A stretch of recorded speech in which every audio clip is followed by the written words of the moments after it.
Did you like the D&D movie? Do you want to play the game that the movie is based on? Well, don't play Dungeons & Dragons. Play Pathfinder RPG! No, seriously, there are discussions online about how this movie breaks the rules of Dungeons & Dragons 5th edition, and I'm thinking to myself, duh, it's a Pathfinder movie. It's a different game. And this should come as no surprise to people familiar with the history of these two systems. Pathfinder RPG is an evolutionary branch off of the D&D tree.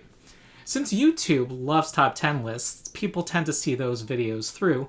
I'm going to go over the top 10 reasons this is actually a Pathfinder movie and not a D&D movie. Oh, by the way, you're going to love number 1. You should definitely see that one. It's going to be a big surprise. Be warned that there will be major spoilers. Also, I'm going to be covering things roughly in the order they appear in the movie, so let's get started. Number 10. Edgin, the main character, did not roll a persuasion check, a check in D&D. Near the beginning of the movie, he's in prison, and he's making a speech in front of a board of examiners trying to get clemency, trying to get his sentence shortened. He succeeds. He makes a very compelling speech. However, after he makes that speech, he sees a chance to escape, and he takes it, committing another crime right in front of this board, getting himself in even more trouble. The joke, of course, is that the board did approve his request, but he didn't know about it. In Dungeons & Dragons, this will be represented by a persuasion roll. You roll one of these 20-sided dice and add your character's persuasion skill, another number, to your roll. By default, you roll all of your checks openly and you know how high you roll. And so if you roll a 19 or a 20 on this die, which is the highest result you can get, you're fairly certain you succeeded, and you're going to find out from the dungeon master who runs your game whether you succeeded first, before you decide to do anything else. So he clearly wasn't playing D&D. He was playing Pathfinder.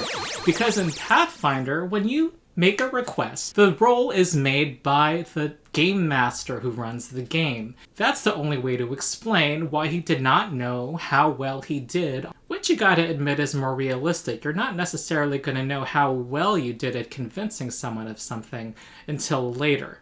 Especially if that game master wants to pull a trick on you and wants to make you think you succeeded when you actually didn't, and now they're lying to your face. Number 9. You cannot wild shape more than twice between rests. The druid character, Doric, changes between different animal forms using her wild shape ability several times in the span of a minute. Any D&D aficionado will know that you can only change your wild shape form 2 times between short rests, and those short rests take 1 hour, and I didn't see her resting for an hour.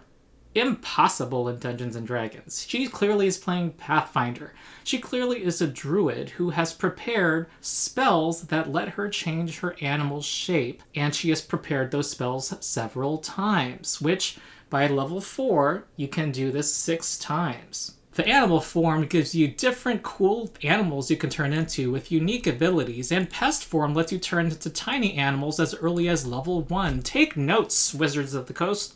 Number 8. Holga does not get hit. Holga is the barbarian in the movie, and there's a scene in which he's fighting off several more guards. She is outnumbered, and they hardly touch her as she kicks their ass. She's clearly much higher level than the people she's fighting, and in D&D, being higher level makes you stronger. But one of the ways it does not make you stronger is in how accurate you are and how hard to hit you become. D&D has what's called bounded accuracy, where the accuracy of low and high level creatures is relatively the same. Higher level creatures tend to have a lot more hit points, and it's also about as easy to hit a low level creature as it is a high level creature. And can I just say, I'm a little sad that the paladin, who's an awesome character in the movie, in his official stats in D&D only has an armor class of 15. Barbarians in D&D are represented by the fact that you can hit them, but they shrug off that punishment. They have rage. They lower the damage that they take by 1/2. But she's hardly touched by them. They're not doing any damage against her as she opens up a can of whoop-ass on them. That's because she is a Pathfinder character, where higher level characters are much more accurate and much harder to hit than lower level ones. Now, one way to do the game is not necessarily better than the other. D&D tries to have characters be more grounded unless you're a spellcaster. What Pathfinder has more of the idea that all the characters, including fighters and barbarians, are superheroes. Number 7. The Hither-Thither Staff casts a Pathfinder spell.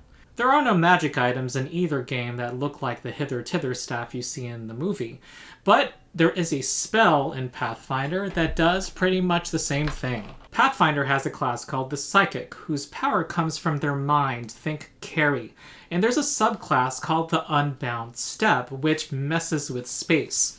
There's a spell they eventually learned called Tesseract Tunnel that lets you teleport from one point to another, and you can create a tunnel that other creatures can go through, just like in the movie. Now granted, you can't go as far as they do in the movie, you're limited by your speed, but you can get your speed pretty high. You can be an elf with the Nimble Elf feat, with the Fleet Step spell cast on you, which is only a first level spell, and you can be wearing a Jerkin of Liberation to get your speed up to 85 feet. Amazing. Number 6. The paladin in the movie is a Pathfinder paladin. When Xenk, the paladin, has this big fight, his sword starts to glow, and then he transforms it into a smaller sword or dagger that he then shoots. There's nothing in Dungeons & Dragons that allows this, barring some magic item I don't know about. That's because it's a Pathfinder paladin that has a sword with a shifting rune. Weapons in Pathfinder get to have runes etched onto them that give them special properties, and the shifting rune lets you change your weapon into any other common weapon shape, so long as it takes the same number of hands to wield. So Xenk definitely had this rune on his sword, and it's a level 6 rune, and he's fabulously high level, of course he does. Also, as early as level 3, you can choose to have your divine ally to be your blade, which in the morning, during your morning preparations, you can give it a special ability, and haha! There is shifting! There's the shifting rune. You can add the shifting rune to it. Number 5. Sofina's spellcasting was interrupted. Sophina gets in a fight with our heroes. She's a spellcaster, and she tries to animate a statue at one point in the film to kill them. And in the middle of her spellcasting, something hits her, and her spell is interrupted. You cannot do that in Dungeons & Dragons, but in Pathfinder you can. There are abilities like Attack of Opportunity that can disrupt a spell that's being cast. Now, there are some things that can be done to stop a spellcaster from casting, but hitting them is not one of them. Number 4. They ignore the concentration rules in the movie. In D&D, a spellcaster can concentrate on only one spell at a time. There are some spells that require concentration. One of those spells is Watery Sphere, which Sofina uses to trap a couple of our heroes for a period of time. But while they're trapped, she also casts Bigby's Hand, another spell that requires concentration, and by rule, that ends the Watery Sphere. That's because it's not D&D, it's Pathfinder. She's casting Aqueous Orb, which we must all concede is a better name for the spell. And she's casting Forceful Hand. It doesn't have the Bigby name attached to it. That's probably because it's its product identity of Wizards of the Coast. But there is no concentration limit in Pathfinder. What happens is you cast the spell, and then you have to spend one of your 3 actions next turn to sustain the spell. So, round 1, she casts Aqueous Orb. Round 2, she sustains Aqueous Orb, and she uses her remaining 2 actions to cast Forceful Hand, and she can sustain both spells over and over. Which is kind of cool. You can have more things going on at a cost. Number 3, the mage duel. At some point in the movie, there are 2 spellcasters who are fighting. They both have Bigby's hand up, and their hands are fighting each other. False. At least not in D&D you can, or it's not likely to happen. What usually happens when mages fight each other in D&D is that one mage tries to cast a spell, and the other casts counterspell. It's another spell that can counter a spell. Hence the name Counterspell. And you know what? If you counterspell their spell, they can cast Counterspell against your Counterspell. It's a Counterspell off.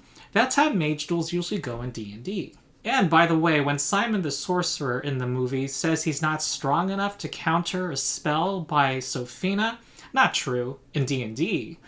Any spellcaster who has that spell can counter the strongest spell from the strongest spellcaster. The highest number you have to beat is a 19, which any character can do.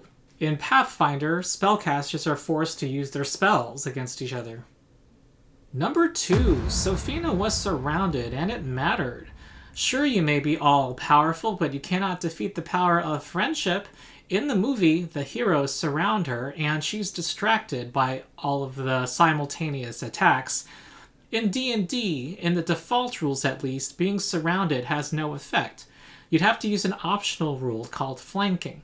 But in Pathfinder 2e, this is a base rule. Since it's called the Dungeons & Dragons movie, I think it's fair to assume that they're using the default rules. It's only when they surround her that they start to get a handle on her. In Pathfinder 2e, aka the movie, when you're on opposite sides of an enemy, you make that enemy flat-footed, and they have a -2 circumstance penalty to their armor class and are easier to hit.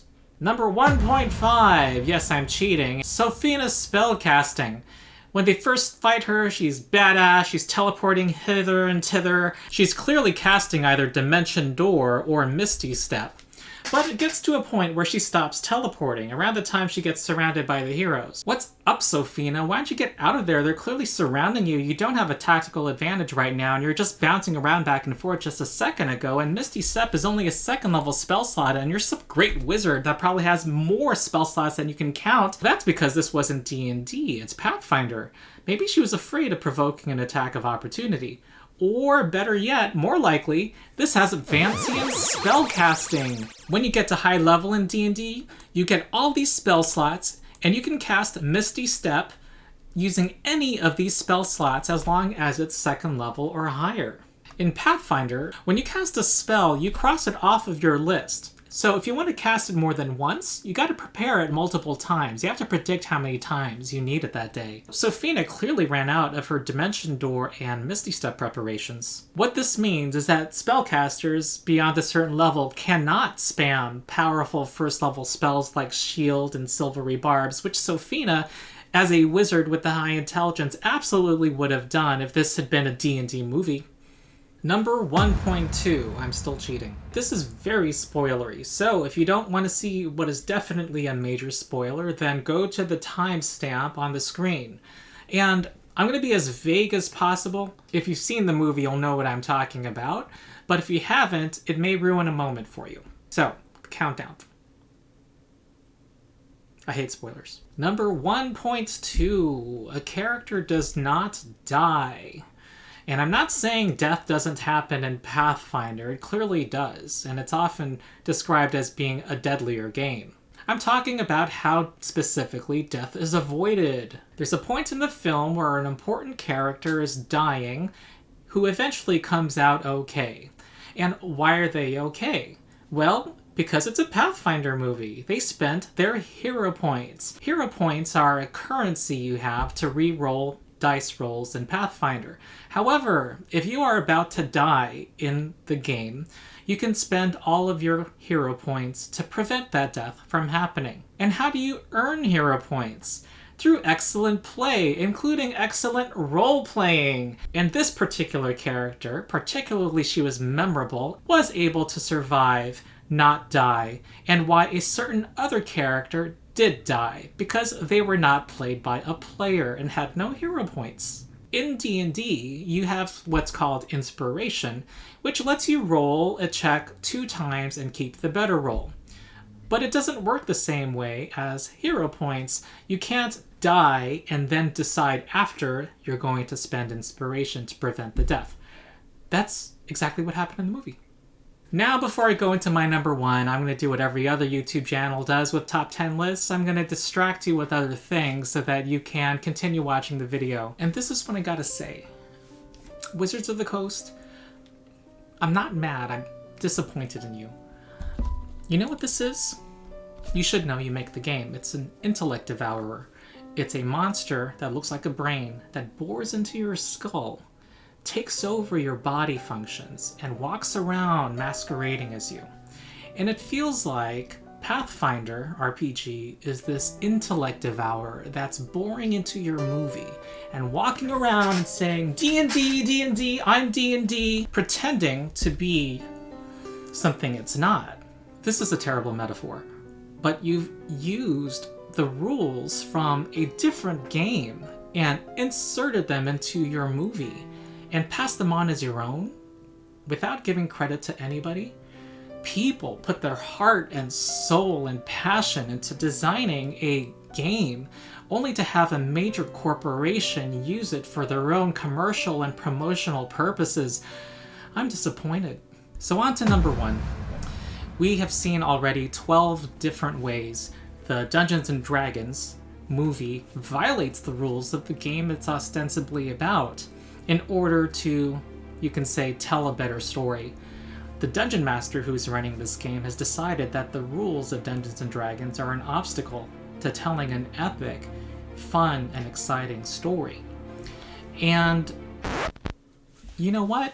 That's actually what a lot of D&D tables actually do. They ignore the rules.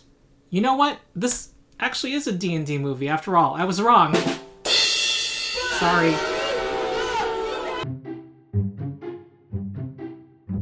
Oh, the official statistics for the characters from the D&D movie do not follow the character building rules.